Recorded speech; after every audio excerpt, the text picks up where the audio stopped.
Hare Krishna, dear devotees. My humble obeisances to you all glories to Srila Prabhupada. Thank you so much for joining His Holiness Candramauli Swami Maharaj's daily class. Today, we are going to continue with Srimad Bhagavatam series of first canto, 14th chapter, verse number 40. Hare Krishna Maharaj, please accept my humble obeisances all glories to Srila Prabhupada. Thank you so much for joining today and giving your association for all of us. You can please take over, Maharaj. I'll share my screen again. Thank you very much. My obeisances to all the Vaishnavas. Hare Krishna. Srila Prabhupada ki jai. Vanchikalpatu Vishya Kripasinda Devacha Paditanam Bhavami Yo Vaishnavi Yo Namo. Om Namo Bhagavate Vasudevaya. Om Namo Bhagavate Vasudevaya. Om Namo Bhagavate Vasudevaya. Kachinna Bihato Bhavayi Sadadirvi Amangalayi Nadatam Uttam Artibhya Asayaya Pratishrutam. Translation. Has someone addressed you with unfriendly words or threatened you? Could you not give charity to one who asks? Or could you not keep your promise to someone? Purport. A Kshatriya or a rich man is sometimes visited by persons who are in need of money. When they are asked for a donation, it is the duty of the possessor of wealth to give in charity in consideration of the person, place, and time. The Kshatriya or a rich man fails to comply with this obligation, he must be very sorry for this discrepancy. Similarly, one should not fail to keep his promise to give in charity. These discrepancies are sometimes causes of despondency, and thus failing, a person becomes subjected to criticism, which might also be the cause of Arjuna's plight. Omagyantimirandasya jana salakaya chaksun militam yena tasmai Shri Gurave namaha Sri Chaitanya manobistam stapitam yena bhutale swayam rupakadam mayam Padati swam padati kam. Vande ham shiguro shiyuta padakamalam shigurun vaishnavams chasi rupam sagrajatam sahaganat raganatam vikam tam sajivam. Sadvaitam sarvadutam parijana sahitam Krishna Chaitanya devam. Sri Radha Krishna padam sahagana lalita Sri Vishnakam vikamscha. Hey Krishna Karuna Sindhu Dinabandhu Jagatpate Gopesha Gopika Kante Radha Kante Namostite Tapta Kanchana Gaurangi Radhe Vrindavaneshwari Vishabhanu Suti Devi Pranamami Hari Priye Vanchakalpa Tarubhischa Kripa Sindhu Paeva Chabhitanam Bhavane Dyo Vaishnave Dyo Namaho Namaha. Jai Shri Krishna Chaitanya Prabhu Nityananda Sri Advaita Gadadhar Sivasadi Gaur Bhaktivinoda Hare Krishna Krishna Krishna Hare Hare Hare Rama Rama Rama Hare Hare. Moral and religious principles are supportive of spiritual activity. Not that they are spiritual in essence, they are material, but they are also supportive.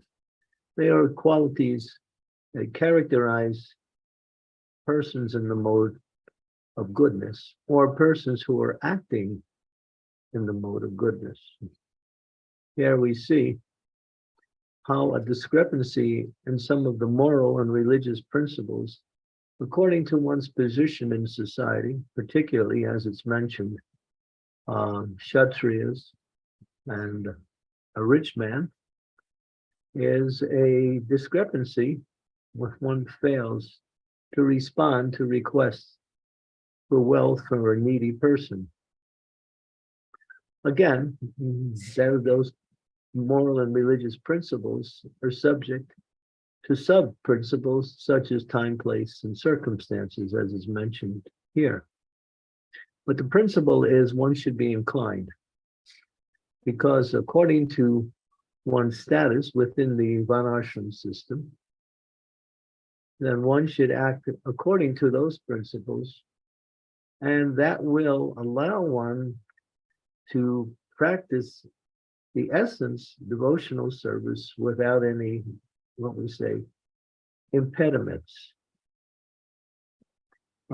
Pure devotional service is free from all of these qualities, and none of these qualities can influence pure devotional service. But those who are engaged in devotional service, who are not on the pure level, but are engaged in the practice, must be also attuned to the moral and religious principles mentioned in the Shastras according to one's position. Therefore, as it's mentioned, Srila Prabhupada has given us 4 moral principles to strictly follow, and he has supported those moral principles, the efficacy of these moral principles with scriptural statements, and that is no illicit sex, no intoxication, no meat eating, and no gambling. And one should practice these moral and religious principles in connection with the execution of one's devotional service. We find even people in the material world are sometimes inclined to avoid these sinful activities. but because they're not engaged in devotional service, they will commit other sinful activities. So it's more like piecemeal, it's tokenism. It has some benefit because if they continue to follow, at least to some degree, they may be able to be inclined to recognize the value of devotional service. And that may inspire them to investigate even farther, maybe even take it up. Therefore, it says, from though no one can come generally to the practice of devotional service from the mode of passion and ignorance. One has to cultivate, or at least have an inclination towards the cultivation of the mode of goodness. And here, especially for grihastas, charity is a fundamental principle, and it's mentioned. So Prabhupada says a person who fails to act accordingly must be sorry for that discrepancy. But people in general, that is outside of the devotional realm, have no compunction to act according to whatever they feel they want to do. People in the material world are interested only in what they can achieve. Spiritual life is about what we can give to others, both in our relationship with other living entities, and that mood takes on the mood of preaching or a mood of compassion by offering something to others that will be for their benefit, their upliftment. And of course, serving Krishna with that same desire to please Krishna, to push on religious principles throughout the world. So a devotee is not self-interested, he's selfless, because he's thinking for the benefit of others. Here we're seeing the same thing with Arjuna. He's sad. He's sad in two ways. He's sad because Krishna has left, and therefore his deep friendship with Krishna is somewhat now in the mood of separation.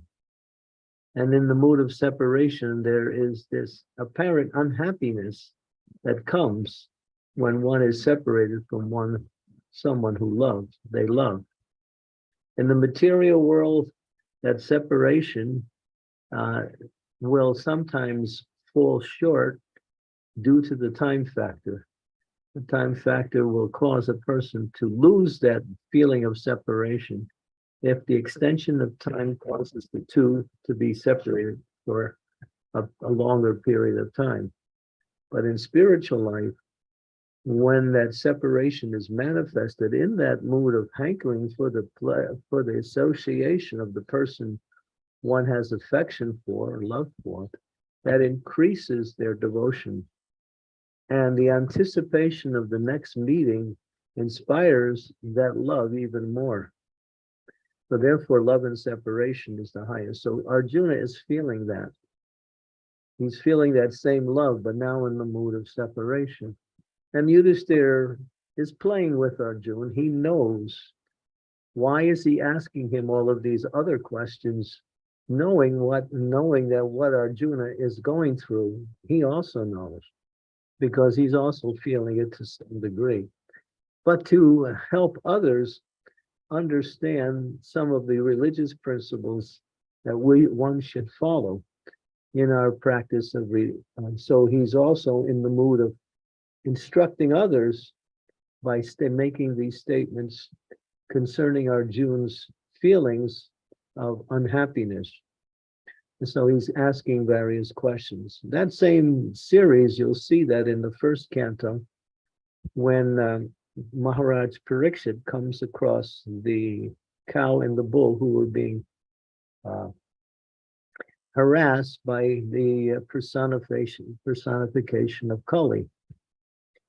The cow is the personification of the earth, and the bull is the personification of true religious principles. And therefore, in questioning them about their plight of unhappiness and sorrowness, he asks also different questions. Why are you feeling like that? And he also makes statements regarding why you're feeling that. Are you feeling some separation from a loved one?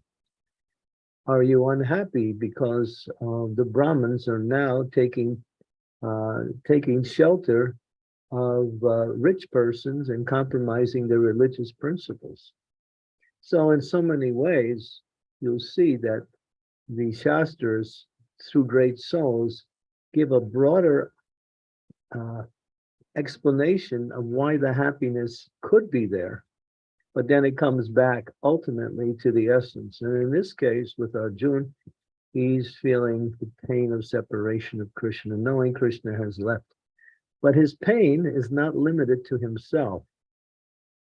His pain is also for the others who also will be bereft of Krishna's presence, and how they will also feel unhappy and sorrow, especially for Mother Earth, when Mother Earth also will feel the unhappiness of no longer being blessed by the transcendental lotus feet of the Lord as he traverses through Mother Bhumi's land. He's also feeling the unhappiness that the earth is also feeling, and plus all of the living entities. So this is the quality of a great soul. The quality of the great soul is that they're not so much absorbed in their own material situations or situations that come by way of providence. They are more concerned about the unhappiness of others, and they try to make a difference by bringing about some relief from that unhappiness. And so here, the lamentation that Arjuna is going through is being pointed out by Yudhisthira, both in the material sense to understand sub-religious principles, and in the spiritual sense to enhance the whole quality of love and separation, which is what Arjuna is really going through. So if we by hearing this particular section, we can get an indication of Sri Chaitanya Mahaprabhu's mood. Mahaprabhu's mood is serving the Lord in the mood of separation from the Lord. That's why he took the role of Sri Chaitanya Mahaprabhu, because Radharani's mood in relationship to Krishna centers around Vipralambha, more mood and separation. So he exhibits that mood in his pastimes with his devotees and in his love for Krishna, especially in the mood of Vrindavan. So this is somewhat instructive for us, that don't try to see Krishna, don't even try to meet Krishna, but try to serve Krishna in such a way that will please Krishna. For example, the Manjaris. The Manjaris are assistants to the gopis. And the Manjaris also assist Srimati Radharani in her love for Krishna by making arrangements for Radharani to meet Krishna. But Radharani sometimes wants to reciprocate and wants to bring the Manjaris in to Krishna also. But the Manjaris don't want that. They get greater happiness seeing Radha and Krishna come together than if they were to be with Krishna themselves. And there are many pastimes like that, which describe how the Manjaris avoid being with Krishna so they can serve Radharani in such a way that she'll have the opportunity. But she is so grateful, and she is also in the mood of selfless love, that she wants to bring the Manjaris to Krishna in such a way that they can also enjoy the pleasure of being with Krishna. But the Manjaris are, they always avoid that, because they say, and they also express it very continuously, our happiness is 1,000 million times much more greater than when we see you with Krishna, than if we were to be with Krishna ourselves. So that is the mood of Sri Chaitanya Mahaprabhu, and that is the mood of the ISKCON society, in the sense that it is the mood of of Srila Prabhupada is to preach Krishna consciousness and bring others to Krishna, and that gives both Krishna and the devotees the greatest form of happiness. And automatically that, because of that, they also connect with Krishna by serving Krishna, by bringing others to Krishna. Now this is Chaitanya Mahaprabhu's Sankirtan movement. It's the mood of reaching out to the conditioned souls like that. So although Arjuna is feeling individual separation from Krishna after having so much personal association with Krishna, he's also feeling for the unhappiness of so many other living entities who are now bereft of the association of Krishna, now that Krishna has left the planet. So Yudhisthira is probing Arjuna to find out, to bring out more of these discrepancies that people in general fall into, which cause them to lose the opportunity or to minimize their opportunity for making advancement in spiritual life. And also bringing out Arjuna's mood of separation. And that will be revealed more and more as this chapter goes on.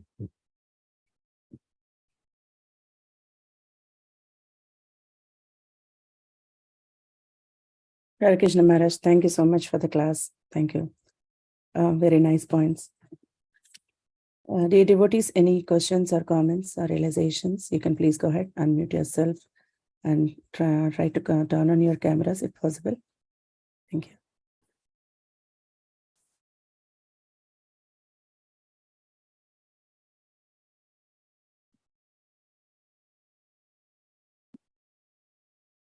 you. I don't see any raised hands yet.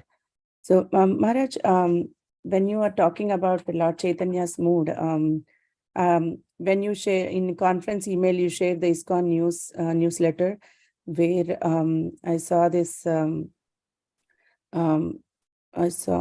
article by ISKCON Congregational Ministry, where they are encouraging everyone to do an outreach program to reach out to one, and their goal is for 1 million Damodar Diyas, reaching out to new people.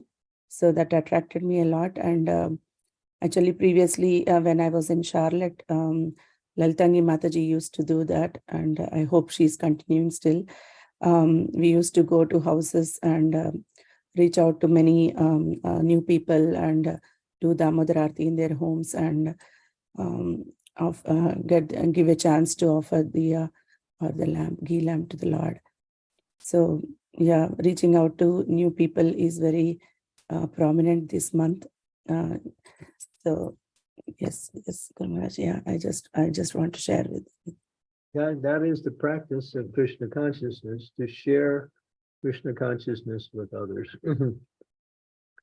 This is the mood of the Acharyas. This is definitely the mood of Sri Chaitanya Mahaprabhu. And this is what, as we mentioned, we use the example of the Manjaris. The Manjaris get greater happiness when they can bring Radha and Krishna together, rather than being with Krishna themselves. So a devotee also feels great satisfaction and happiness knowing that they can help others come to Krishna consciousness, because they know that this gives Krishna great pleasure. Thank you, Maharaj. Yeah. So here, Vrishabh Prabhu is asking, Hare Krishna, dear Gurudev and Vaishnavas, all glories to Sri Prabhupada. It was mentioned Radharani is trying to arrange Manjaris to enjoy association with Krishna. Aren't Manjaris small girls in comparison to the gopis? I don't have to understand this if you consider unimportant. Yeah, they're younger. They're younger. They are, I don't know if the word small girls is appropriate, but they're younger than the gopis. But they're assistants to the gopis, and some of them have just for instance, Raghunath Das Goswami, he is Rati Manjari, and he has direct association with Radharani by by doing personal service to Srimati Radharani and reminding her in so many ways of her relationship with Krishna, her love for Krishna, and Krishna's love for her. So, yeah, they are younger. But to say they're small girls doesn't mean that they are not enlightened. They are fully enlightened. Otherwise, how could they be in the spiritual world? They have no inebrities that a young girl will have, as opposed to a grown-up lady. So if that connotation is there in that question, it has no value.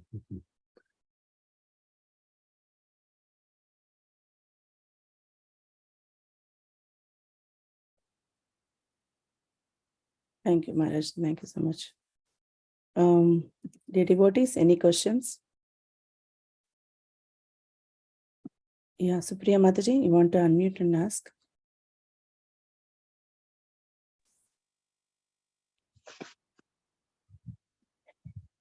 Hare Once Krishna. again, Maharaj, this is the Maharaj. I have a question regarding this BG 8.3.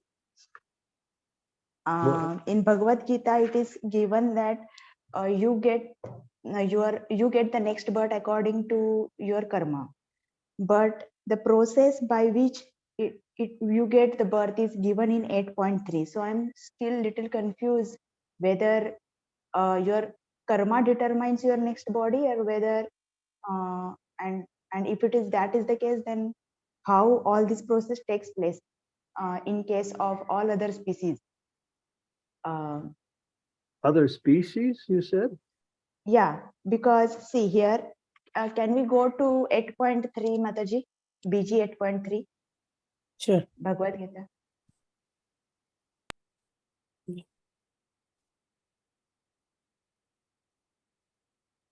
Yeah. You want to show in the purport, Mataji? Paragraph? Yeah. Now, in the purport, let us go to the third paragraph. Chandogya Upanishad describes, okay, fourth paragraph, in the process of sacrifice. Yes, Mataji. It says, in the process of sacrifice, the living entity makes specific sacrifices to attain specific heavenly planets and consequently reaches them. When the merit of the sacrifice is exhausted, the living entity descends to the earth in the form of rain, then takes on the form of grains, and the grains are eaten by man and transformed into semen, which impregnates a woman, and thus a living entity once again attains a human form to perform sacrifice, and so repeat the same cycle. In this way, the living entity perpetually comes and goes on the material path. Now this is the process by which we take a human form. And now there are two questions here. First is, I'm still confused with this process. I still did not understand what happens to your subtle body, karmic body, which you carry from life after life in this process. And second thing is that, suppose if someone moves from human form of body to another form of body, say fish, then how this process is applicable in that case? Because it talks about the living entity. Living to make specific sacrifices to attain specific heavenly planets and consequently reaches them. So in the human form of life, they perform a sacrifice. But once the sacrifice is exhausted, that means the benefits from the sacrifice, then Srinya Purnya Marcha Lokya. There's a verse that says the living entity again falls back to earth, and here it describes what happens in the form of rain, and then again the cycle is repeated, and they go again through the passages. So what is the question? It is very clear what is being said here. It describes, Maharaj, the process by which we take birth again on this earth. The subtle body accompanies the living entity in every life. We change our gross body, but the subtle body carries the soul. As long as you're in the material world, you have a subtle body which moves the soul from position to position, from species to species, from birth to birth. It's the subtle body which is the carrying feature. So that's the position of the subtle body. So does that mean when the living entity descends to the earth in the form of rains, that subtle body enters into the rain as well?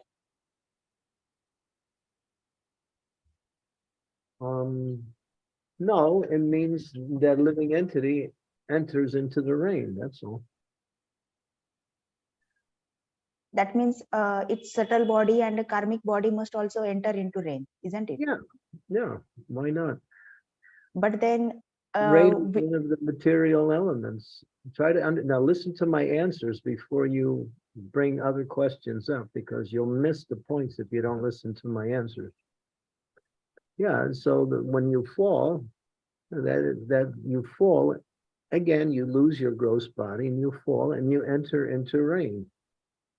And then that rain, as it's described here, fertilizes the field. It's eaten by different living entities, and then the process of birth begins again.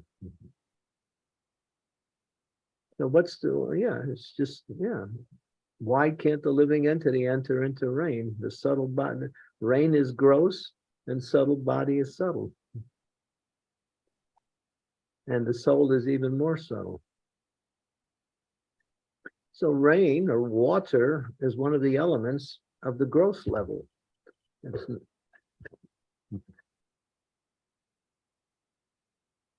yeah, okay, I'm not able to still conceive this fact that. Well, I'm sorry, I just gave you the answer. That the subtle body is moving through different situations, so it can also enter into rain too. That's why should we doubt the scriptures? The scriptures give the clear statement. I don't think you know what a subtle body is. That's why you're confused. Subtle body has the impressions, sense impressions, and from the past life that we carry. It has also ego from the past life, and also has intelligence. But when it's going through the process of transmigration, it's not aware of all of these things. It's under the influence of the material energy. It's like when you die, your subtle body will carry you to the next situation, but that next situation is carried karma daivana by the material energy. Well, the same way it's happening in this description also. Subtle body is carried by the material energy to the next situation. Material energy is Krishna's agent.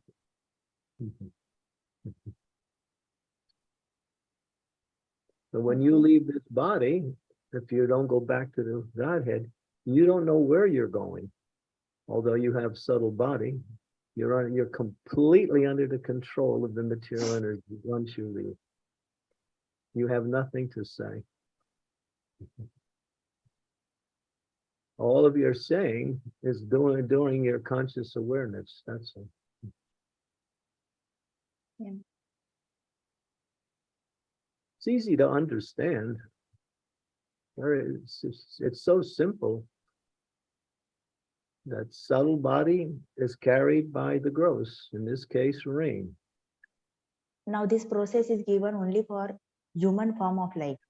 How one takes a human form again and again. Is this the same process followed for the other forms as well? The process remains the same, but for those in the lower species of life, then that process is automatic by the evolutionary scale set up by the material energy under the guidance of Krishna. So that's already fixed. But in the human form of life, you can decide when you are consciously engaged in activities, you're formulating your subtle body, which will bring you to the next gross body. You have a say in where you go.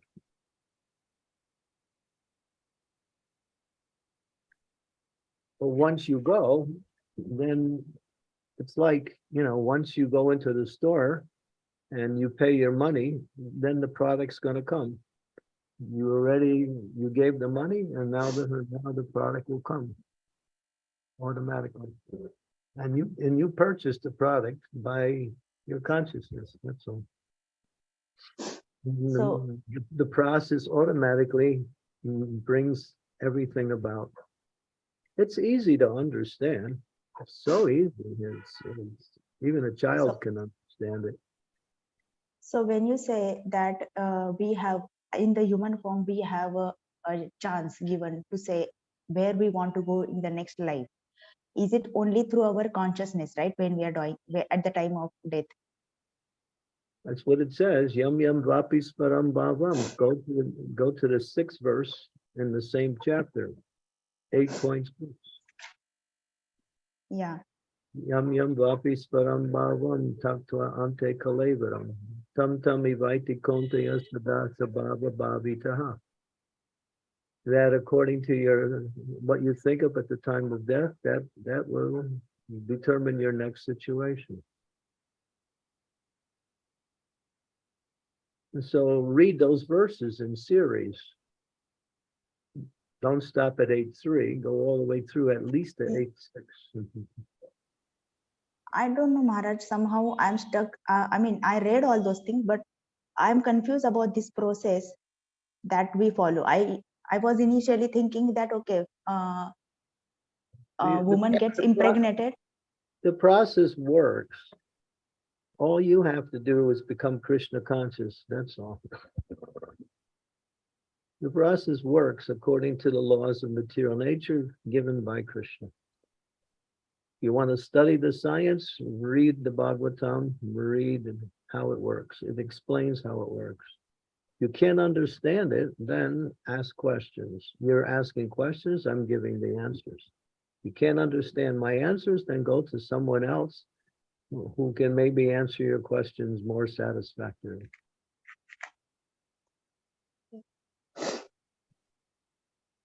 I'm giving you the answers. It's very simple. It's so simple. It's, it's obvious. Mataji, I suggest you to hear the answer one more time and think about it, Mataji. Thank you so much for your question. Sridevi Mataji, you have a question. Thank you, Srimati. Dear Guru Maharaj, please accept my humble obeisances. All glories to Srila Prabhupada. Maharaj, you mentioned in the talk that the Manjaris get more happiness by bringing Radha and Krishna together, serving them, seeing the happiness of Radha with Krishna and Krishna with Radha and so on.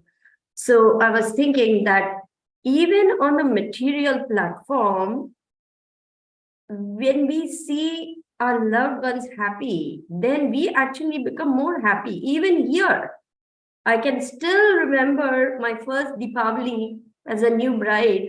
I was playing with the firecrackers and enjoying myself, and all the kids were running around and everything.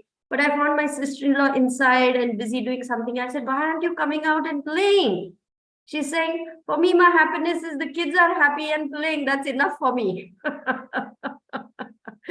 So as a mother, she felt so much happiness just by seeing her kids happy. And also Prabhupada says, the closest we come to divine love is the selfless love of a mother. So I was thinking that even in this material world, it is only service that makes us happy. Just an observation. Yeah, it's correct. Because that's our nature.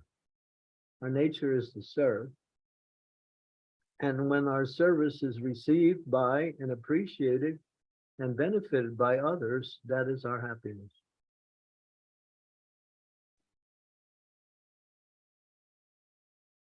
Material life is to get something for yourself. And even those who are a little bit advanced materially can understand the sentiment of affection. Therefore, they find happiness in giving happiness to others.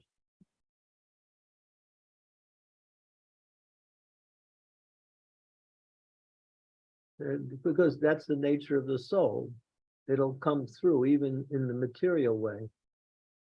And it'll be experienced even on the material level. But it's not consistent, and it's also attached to a particular limited group, like my children, my friends, like that. But for a devotee, the devotee is more universal in the mood that anyone who takes up Krishna consciousness, they feel happy for that person, even though they may not even know them. So just as a follow-up, for a devotee, there's no greater happiness than bringing someone closer to Krishna or assisting them in some way in their service to Krishna, and seeing devotees becoming happy and well situated. Is that correct? That's what we've been talking about. Haribol. Thank you, Guru Maharaj. Are you happy? Yes, I'm very happy assisting the great devotees. I'm not a devotee yet, but just to see them, making progress makes me very happy. Okay, share that happiness. Thank you, Mataji. So, Maharaj, there is a question on chat again from Rishabh Prabhu. Can you explain me, Gurudev, more about how persona have to be inclined, at least to mode of goodness, to be able to take up the bhakti process? What to do with the person in passion and ignorance? You can engage them, but by engaging them, they can come to the mode of goodness. They can engage them in devotional service. So that's your service to them, even though they're in the mode of ignorance or the mode of passion. You somehow connect them with something in devotional service, then they can benefit from that. They won't be able to experience the happiness until they actually, they'll experience a relief from suffering a little bit. So for a materialist, relief for suffering is actually happiness. But real happiness is the heart's expression of relationship based on their connection with the Supreme Lord Krishna and his pure devotees. That's real happiness. That's transcendental happiness. But materialists in the lower modes can get a little relief from their suffering in the lower modes by being engaged in some aspect of devotional service, like if they take some prasadam, or if they chant the Hare Krishna Maha Mantra, they'll get a little relief from their misery, but they won't be able to attain the state of happiness unless they continue to be guided by the process of pure devotional service. So we do that. We engage everyone and anyone to move them a little closer to Krishna.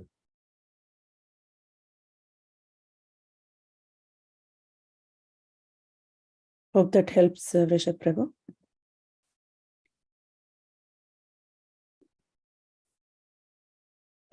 Maharaj, we see sometimes senior devotees also very much in passion about services or about some other things.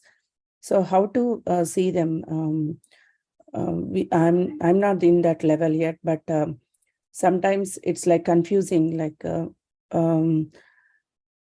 to understand the situation or how they behave sometimes. Well, they're really hard to understand a devotee.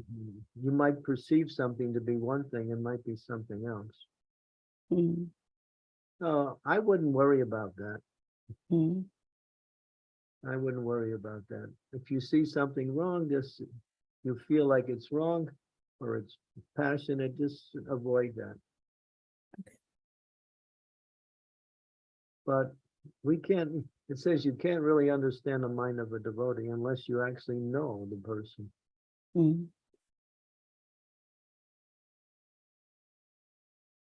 Even the great acharyas sometimes appear to do things that are outside of devotional service.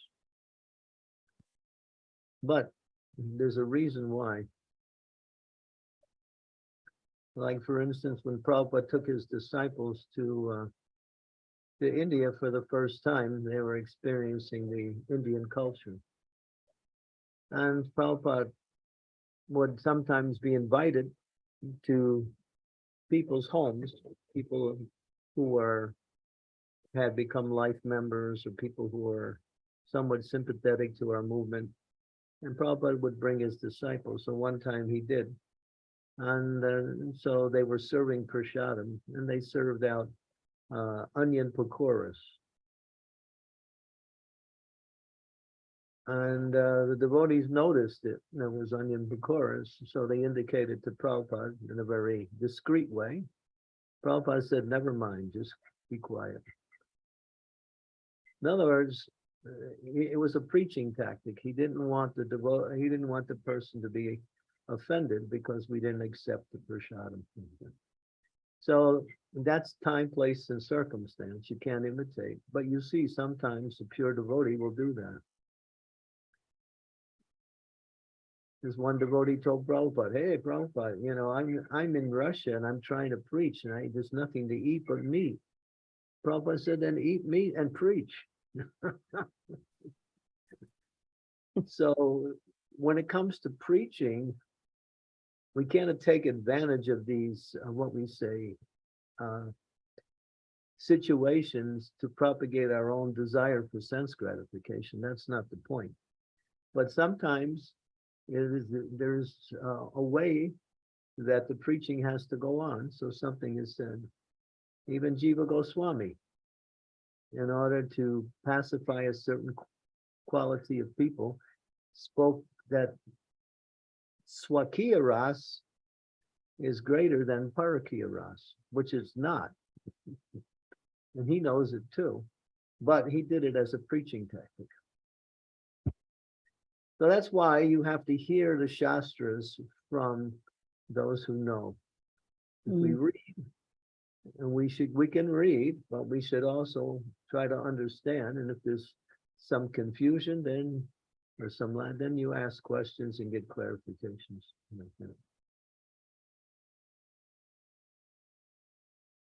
Yes, Maharaj. Thank you so much. Thank you.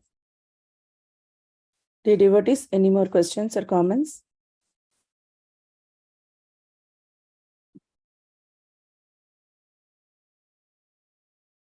I see Raj Prabhu after a long time. Hare Krishna.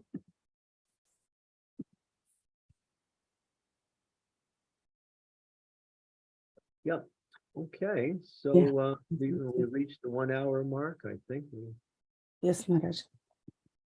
Almost 10, still 10 more minutes is there. Maharaj, if you're okay, I have one more question. Sorry to bother you. So the thing is, in a lecture, I heard that when we are new into Krishna consciousness, we are able to take the feedbacks or take the guidance from others, from senior devotees. But when we become senior, like after 10 years of suppose initiation, then we also been engaged into so many services and we become little senior, then it's very hard to take any feedbacks or suggestions from others. So I was just wondering, like, I should not get into that point of not taking feedbacks, even if I'm senior later. But how to... Did you hear my class this morning? No, Guru Maharaj. No, Maharaj. I gave class here in Pune. Uh-huh. And Angira Muni is speaking to King Chichiketu. And he's telling the king that, you know, you should also take advice from the citizens.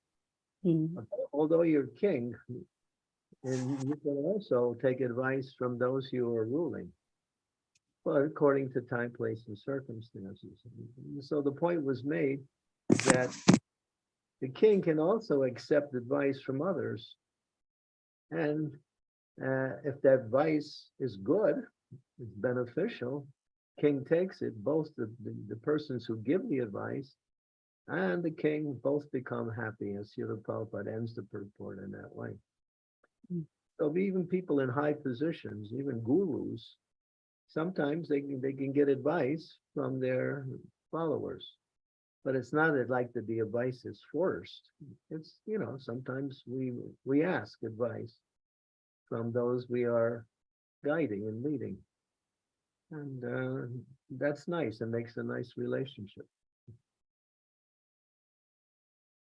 Yeah. So why do we think we're so advanced? We don't need advice from anyone. That is Maya at its best. That's false ego. That's simply thinking in the wrong way. As long as you have a material body, and as long as you're not a pure devotee, you're going to make mistakes. If you're a pure devotee, you don't make mistakes. But less than a pure devotee, the 4 defects of the conditioned souls are still there. Imperfect senses, subject to illusion, the cheating propensity, and what's the other one? Subject to illusion, the cheating propensity, imperfect senses. Make mistakes. Make mistakes all the time. Yeah, we make mistakes. So why do we think we're so perfect and we don't need any advice from anybody? But if someone gives advice in a very arrogant way and tries to just put their position, sometimes we become a little bit averse to that. Therefore, whoever's giving advice should give it in such a way that is meant to benefit the person rather than advice that is given as one's own disturbance for whatever that person is doing. You follow? Yes, Maharaj. So, so if you are in a serving mood, then automatically you'll be able to take it everything, right, Maharaj? Yeah. Okay. Yeah. Okay. Thank you, Maharaj. Namrata Maharaj.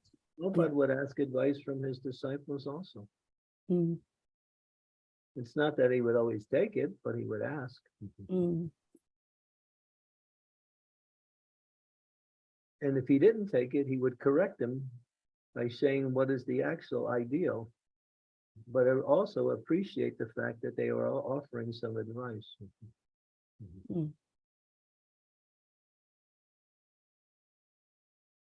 Yes, Maharaj. Thank you so much. Namrata Mataji, please go ahead. Hare Krishna. Please accept my humble obeisances. All glories to Srila Prabhupada. Thank you, Gaur Maharaj, for reminding we still have a long way to go. Thank you for that. You mentioned about Jiva Goswami. So before a few days, I asked this question in one of the lecture to Shridevi Mataji, and actually I read this in one of the article, but I lost that article, so I couldn't reply her back. So thankfully you answered that question. My question was why Jiva Goswami advocates more of Swakiya Ras in Gopal Champu than Parakiya Ras. So just a small and quick follow-up is, it is just for the preaching purpose, or there are other reasons related to that? It's simply for the preaching purpose to a certain class of people. Okay. That's been pointed out. In fact, I just read it a few days ago. Yeah, I also came across this article, and the thing is, his guru Rupa Goswami, he is in the Parakiya Ras, then how can he advocate Swakiya Ras? I was just thinking that. Yeah, that's a good point. Really good point. All of the Manjaris, all of the Goswamis are in that mood of Parakiya Ras. Yeah. Yeah. So it's a preaching tactic. If you read in the very beginning of the Madhya Lila, I think it's Madhya Lila chapter 1. It describes Jiva Goswami and his contribution. It also mentions the things that he preached that were apparently outside of the standard, and then the reasons are given.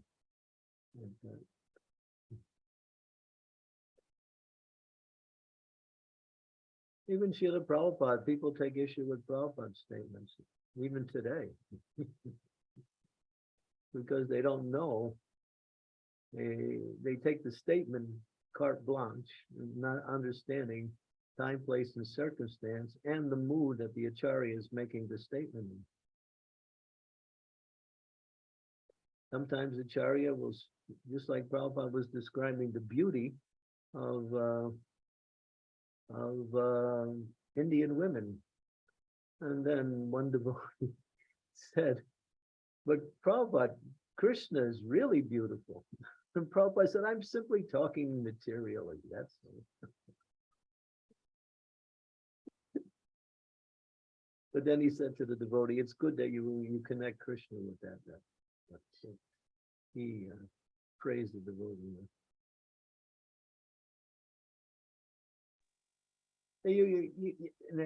I mean, you have to have intelligence to follow this process, and it's really not easy.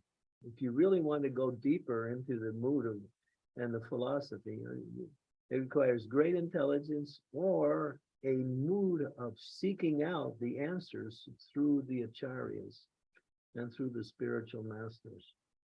And that also requires the ability to seek out the answers and understand their answers as they respond to these more complex situations.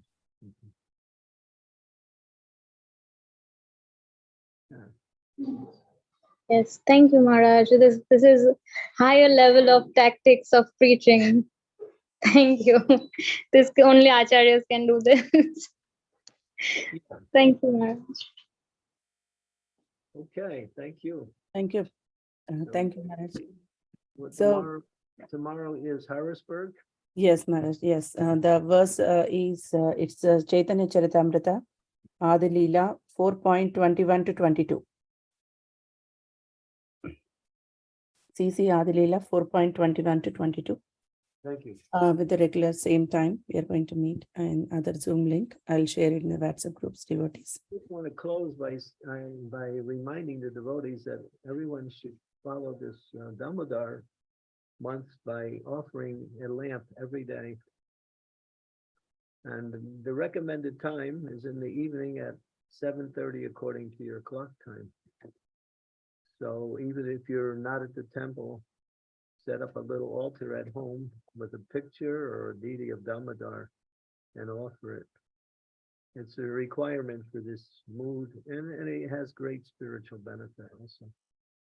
So devotees don't want to miss even one day to offer their lamp. Yes, Maharaj. Thank you so much. Thank you. Okay. Thank you, Maharaj. Thank you so much. Thank you, dear devotees. We'll end the call here. We'll meet you.